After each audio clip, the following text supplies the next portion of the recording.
গাছ লাগিয়ে দিলে হবে না, জানতে হয় যে কোন গাছটা সেফ কোনটা নেই। আর আমি এম ফাউন্ডেশনকে অনেক gratitude that you have actually told us about the plants আর আপনাকে Karmakar sir thank you so much.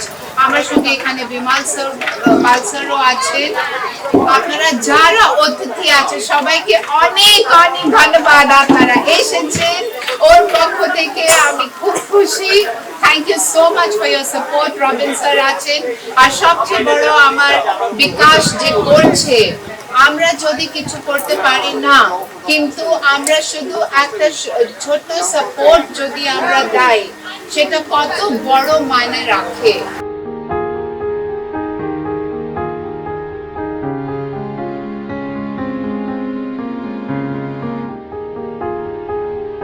মানে আমরা ফার্স্ট টাইম এবছর এতটা গরম পেয়েছি, যেহেতু আমাদের গাছ অনেকটা পড়ে গেছে, সেই জন্য আমাদের যে গরমের মধ্য দিয়ে যে আমরা কষ্ট ভোগ করে এসেছি, আমরা আগামী দিনে যদি আমরা বৃক্ষরোপণটা ভালো করে করতে পারি এবং গাছগুলো যদি সুস্থভাবে বেড়ে ওঠে, তাহলে হয়তো আগামী দিনে আমাদের এই পরিবেশের ভারসাম্য বজায় থাকবে।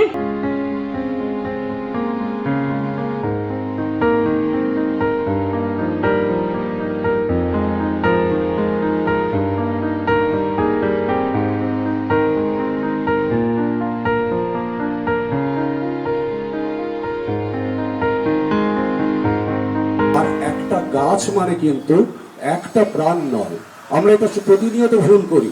একটা গাছ মানে অসংখ্য কীটপতঙ্গ, একটা গাছ মানে কয়েক হাজার পাখি, একটা গাছ মানে তার থেকে ছড়িয়ে পড়া প্রচুর পরিমাণে অক্সিজেন, একটা গাছ মানে তার উপরে নির্ভর করে বেঁচে আছে শত সহস্র প্রাণ।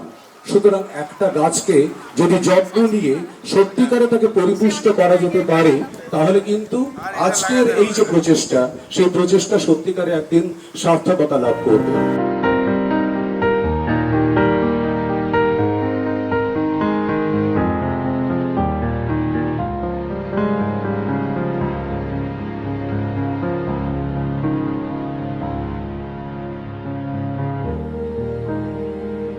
গাছ আমার কাছে LIC পলিসি। একটা বড় গাছ লাগাবেন, একটা গাছ লাগাবেন ওই সেগুন বা মেহগিনি টাইপ, আর একটা লাগাবেন আকাশমণি বা এই ধরনের হার্ডউড গাছ। 5 বছরের মধ্যে আকাশমণি গাছটা বড় হয়ে যাবে, কেটে ফেলবেন, আবার একটা লাগিয়ে দেবেন। বাচ্চা যখন ছোট জন্মাবে তখনই 2টো গাছ লাগিয়ে দিন। 5 বছর পরে যখন স্কুলে যাবে, স্কুলে ভর্তির টাকাটা হয়ে যাবে, আবার লাগিয়ে দিন। আবার 5 বছর পরে যখন বড় স্কুলে যাবে তার টাকাটা হয়ে যাবে। এরকম করতে করতে বাচ্চা যখন বড় হবে, 25 বছর, মেয়ের বিয়ে দেবেন বা ছেলের একটা ব্যবসা দরকার, একটা কিছু পড়াশোনা দরকার, 25 বছর 30 বছরের মাথায় বড় গাছটা কাটুন, আবার একটা গাছ লাগান। এই গাছ লাগালে LICর মানি ব্যাক পলিসি।